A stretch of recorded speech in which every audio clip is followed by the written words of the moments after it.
a través de este cántico hermoso gregoriano, que es un cántico en donde realmente se está alabando a Cristo, Eucaristía. Nuestra alma se abre para también darle a gracias al Señor por el don de la vida. Por eso vamos a rezar la plegaria que dice: ven Espíritu Santo, llena los corazones de tus fieles y enciende en ellos el fuego de tu amor. Envía tu Espíritu Santo y renovarás la tierra. Oh Dios, que llenaste los corazones de tus fieles con la luz del Espíritu Santo, concédenos que, guiados por el mismo Espíritu, sintamos con rectitud y gocemos siempre de tu consuelo por Jesucristo nuestro Señor. Amén. Buen día, hermano, ¿cómo se sienten? Después de estar en esta situación tan crítica en donde todavía las consecuencias de esta pandemia se ven en tanto fallecido. A veces da la sensación que está todo en calma y de repente como hay un rebrote. Por eso, durante el proceso del discernimiento, vamos a pedir al Espíritu Santo que envíe ese fuego sanador sobre la tierra para que nosotros realmente volvamos a nuestros templos a contemplar a Cristo en Eucaristía, en el Santísimo, y a comer su cuerpo y a beber su sangre. Es un deseo profundo de mi corazón que brote, y le pido a María Santísima, ya que en este mes es realmente el mes de María, que ella interceda con poder ante su amado Hijo, para que su Hijo nos conceda el milagro y la plegaria que todos los cristianos, todos los creyentes, estamos ansiosos nuevamente de entrar en la intimidad con aquel que un día nos dio la opción a través de su sacrificio para nuevamente ser llamados y reconocidos como el Hijo del Dios Altísimo. Como siempre, comienzo con una pequeña anécdota o reflexión, y ese es de un monje realmente llamado Lie Xin, y nos dice que había una vez un hombre en el reino de Qi que tenía sed de oro. Una mañana se vistió con elegancia y se fue a la plaza. Apenas llegó al puesto del comerciante de oro, se apoderó de una pieza y se escabulló. El oficial que lo hizo prisionero le preguntó: ¿por qué robó el oro en presencia de tanta gente? Cuando tomé el oro, contestó, no vi a nadie, no vi más que el oro. ¡Qué sabiduría! ¡Qué manifestación de la gracia de Dios vamos a encontrar! Lo vamos a llevar quizás a la presencia de alguien que usted y yo conocemos. Cuando hablamos del rey David, no estamos hablando de un personaje cualquiera, sino de un gran hombre, con Abraham y Moisés, además de ser el primer mencionado después de Jesús en el Nuevo Testamento. Genealogía de Jesucristo, hijo de David, Mateo 1:1. Y más todavía, si tomamos el libro de Hechos de los Apóstoles, podemos leer que Dios, después de haber quitado del reino a Saúl, suscitó por rey a David, de quien precisamente dio este testimonio: he encontrado a David, el hijo de Jesé, un hombre según mi corazón, que realizará todo lo que yo quiera. Hechos 13:22. Pero antes de hablar del rey David, vamos a decir unas palabras de la presencia del Espíritu Santo en Saúl. En un primer momento, el libro de Samuel nos habla de la unción de Saúl. Tomó Samuel una botella de óleo, lo vertió sobre la cabeza de Saúl y lo besó. Y después dice: el espíritu de Yahvé vendrá sobre ti con poder y profetizarás y te transformarás en otro hombre. Primera de Samuel 10:6. Ahora bien, ¿qué sucedió en aquel momento? El texto sagrado dice que cuando volvió Saúl las espaldas para apartarse de Samuel, se sintió otro, y de todas las señales aquellas le sucedieron el mismo día. Una de las señales fue la de profetizar cuando se encontró con un tropel de profetas. Le arrebató el Espíritu de Dios y se puso a profetizar en medio de ellos. Primera de Samuel 10:10. El Espíritu Santo se apodera de Saúl, lo cambia en otro hombre y le da el carisma de la profecía. ¡Qué hermosura! Es una acción rápida que asombra a todos, una acción especial del Espíritu Santo en un hombre que ha sido escogido para ser el primer rey de Israel con el poder del Espíritu Santo. El rey Saúl hizo grandes cosas en favor de su pueblo, pero desafortunadamente Saúl le fue infiel a Dios, pecó, fue rechazado por Dios y el espíritu de Yahvé se retiró de él, como vemos en 1 de Samuel 16:14, y en su lugar le turbaba un mal espíritu mandado por Yahvé. Debemos sentir un gran temor al leer estos textos, pues podemos perder el Espíritu Santo por nuestros pecados y recibir en cambio un espíritu malo. Por eso San Pablo como siempre, en la carta de los Efesios nos amonesta de una manera, dice: no entristezcan al Espíritu Santo de Dios, con el cual fueron marcados para el día del rescate. Efesios 4:30. En cambio, dejen que el Espíritu renueve su mentalidad y vístanse de nueva condición humana, acabada la imagen de Dios en la justicia y la santidad verdadera. Nos vuelve a narrar en Efesios 4:23-24. Volviendo al rey David, tenemos que señalar previamente que conocer a David quiere decir conocer mejor a Jesús, que es el hijo de David. ¿En quién se realiza la promesa hecha a David? Es el Hijo de Dios que se hace hombre pasando a través de su raza y la historia de su pueblo. Por eso que es importantísimo profundizar los textos de que habla de la manifestación del Espíritu Santo en David. David fue un hombre llamado. Todo sacerdote, diácono o ministro eucarístico, ministro de la palabra o cualquier función que usted cumpla dentro de la iglesia, es un llamado que nos hace Dios. Pero centrémonos en David. Toda la historia de David se puede resumir en la iniciativa del amor de Dios. El Señor lo hace pasar por medio de su espíritu, de ser un pastor desconocido a ser un personaje importante. De aquí que el Señor le diga por medio del profeta Natán: di a mi siervo David, esto dice el Señor Todopoderoso: yo te saqué del aprisco detrás de las ovejas para que fueras el jefe de mi pueblo Israel. He estado contigo en todas tus empresas, he exterminado delante de ti a todos los enemigos, haré que tu nombre sea como el de los grandes de la tierra. En el llamado de Dios a David podemos considerar 3 dimensiones. Y vamos a ver en qué dimensión nos podemos situar nosotros. Primera dimensión, la elección divina. Samuel recibió la orden de ir a hacer un sacrificio y de buscar entre los hijos de Jesé al rey que el Señor ha elegido. El profeta hace pasar uno por uno a los hijos de Jesé delante de sí, hasta que manda llamar al más pequeño que está pastoreando el rebaño. Cuando llegó ante Samuel, el Señor dice: levántate y úngelo, es él. Primera de Samuel 16:12. No hay ningún mérito en el joven, no hay ninguna predisposición, más aún lo que había ser una aptitud humana queda descartada, como lo que dice con respecto a Eliab: no mire su apariencia ni su gran estatura, pues yo lo he descartado. Eliab era el mayor, era alto, muy fuerte y hasta presuntuoso, es decir, hermoso en apariencia.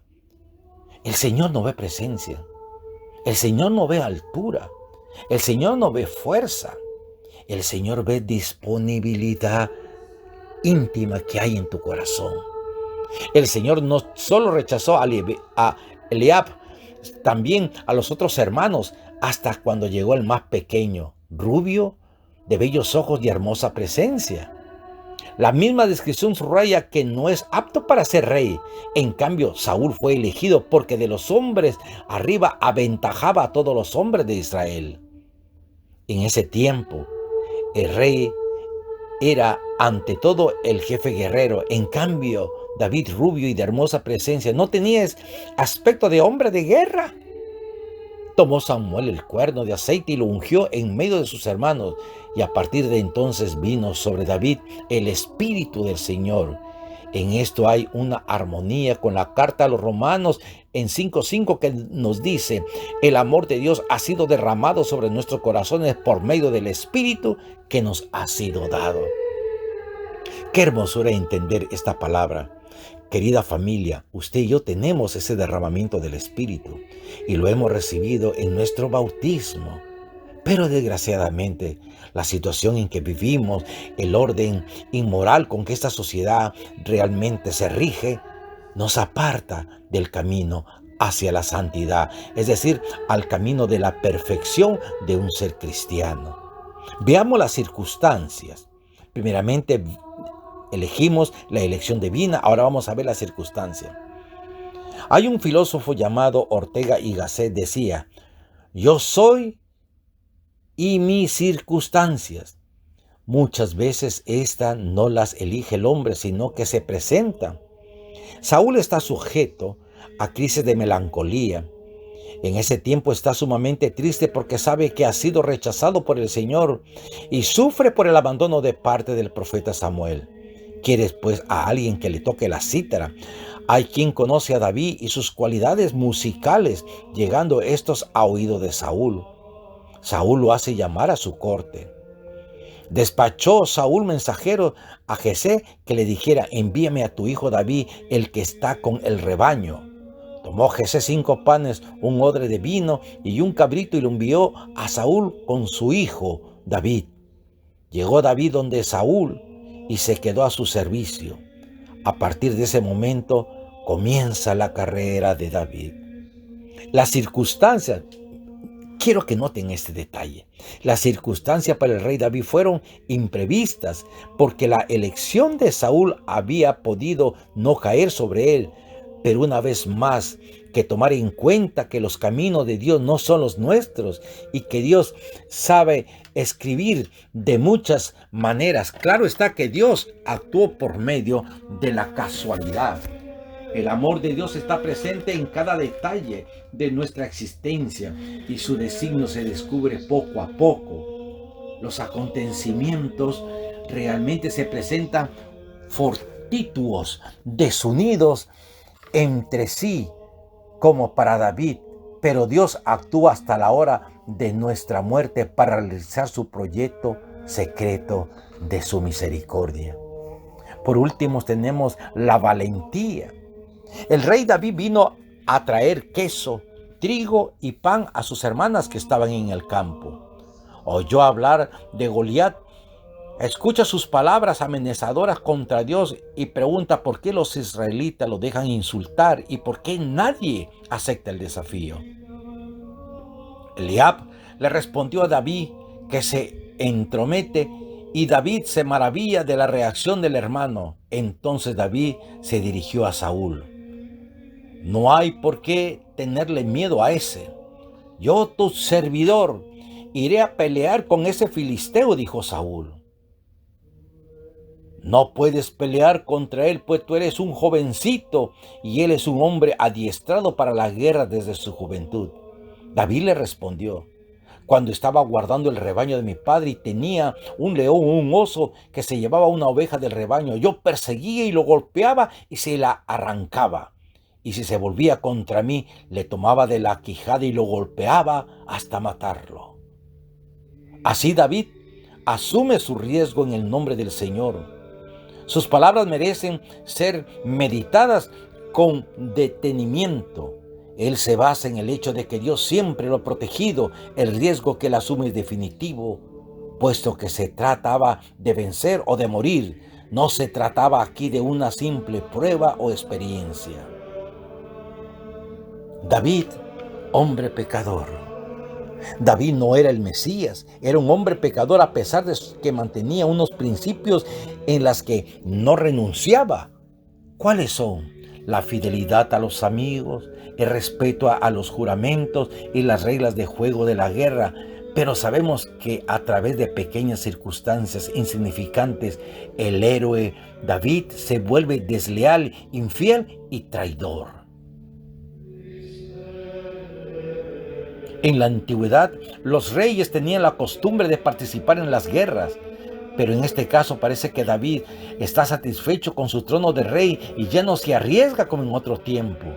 A la vuelta del año, al tiempo que los reyes salen a la campaña de guerra, envió David a Joab con sus veteranos y todo Israel. Derrotaron a los amonitas y pusieron sitio a Rabá mientras David se quedaba en Jerusalén. En el primer caso, el escritor hace una diserción psicológica. Anota que todo comienza con una simple mirada y curiosidad. Dice que al atardecer David se levantó de su lecho y paseaba por la terraza de la casa. Cuando el rey vio desde lo alto del terreno una mujer que se estaba bañando, era una mujer muy hermosa. Sintió la tentación. Viene el segundo paso que comete David. David comete una imprudencia. Mandó David a preguntar por la mujer y le dijeron: es Betsabé, hija de Elián, mujer de Urías, elitita. Pero esta imprudencia se hace más grave cuando envió gente que la trajese. Uno podría excusarlo pensando que se trataba de un simple capricho y que solo quería conocerla, pero no es así. David da otro paso que lo va llevando más cerca al pecado. David ya se había decidido en su corazón y llegó ella donde David y él se acostó con ella cuando acababa de purificarse de sus reglas y ella se volvió a su casa. La mujer quedó embarazada y envió a decir a David: estoy encinta. De la simple mirada hasta la mujer encinta, todo se desarrolló como un sueño. En el cuarto paso se ve ante un gran problema, una gran encrucijada. ¿Qué hacer? Él quiere salvar fundamentalmente tres cosas: su reputación, la de la mujer y la amistad. Pero esto manda a buscar a Urías, lo envía a dormir a su casa, lo emborracha y lo pone frente a la batalla. David le quedó cerrado con su pecado, convencido de que no podía actuar de otra manera, autojustificándose. Hace algo. Mandó a Urías a la frente de la batalla para que lo mataran. Ahora el rey no tiene dificultad de tomar por esposa a la mujer de Urías, principalmente porque creyó haber hecho la única cosa posible. Betsabé se convertirá en la mujer de David y dará un hijo que se llamará Salomón. El David arrepentido. Realmente el David arrepentido ya no le queda otra más cosa. Él había pecado. Pero podemos decir cuáles son las consecuencias. En primer momento, el punto de partida de este salmo es Dios, que toma la iniciativa en el camino de la conversión del hombre y es el primero en tender la mano. Ahora bien, la idea que aquí se presenta de Dios no es una idea cualquiera, sino la de un Dios en una triple dimensión. En el primer momento, nosotros vemos que Dios es un Dios compasivo que se solidariza y se identifica con los sufrimientos del otro propio. En el segundo momento, hay un reconocimiento de la situación. Aquí David manifiesta que ha cometido un pecado contra Dios y todo lo que Dios defiende como cosa suya. El salmista nos invita a hacer un examen de conciencia del pecado que hemos cometido. En el tercer momento, en este salmo, Dios no se pone como un árbitro que condena al pecador a la muerte, sino de la posibilidad de apelación, porque no quiere la muerte del pecador, sino que se convierta y viva. Y aquí que cuando se ofende al prójimo afecta a Dios, porque en el juicio final todo lo que hicieron con el hambriento, el enfermo, el preso, me lo hicieron a mí, nos dice el Señor. Por eso queremos pedirle a Dios que realmente nos conlleve a realizar este momento, que es el momento de poder señalar la penitencia, donde el salmista nos dice que Dios aceptará los sacrificios, rituales y holocaustos.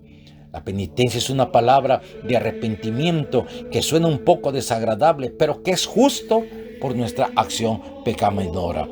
¿Cuál es la penitencia adecuada? Un ejemplo que nos puede iluminar a la luz de este canto es Zaqueo. Zaqueo, que se encuentra con la mirada, que abre su corazón y Dios entra a morar en su casa. Que esta meditación nos haga pensar que algunas veces nosotros tenemos un poco del espíritu de David. Les habló con mucho cariño un amigo, un hermano, César Coronado, del Ministerio Católico de la Iglesia Madre de Cristo de la Arquidiócesis de Miami, a través del Ministerio de Evangelización Oasis. Buen amanecer, buen día, bendiciones, querida familia.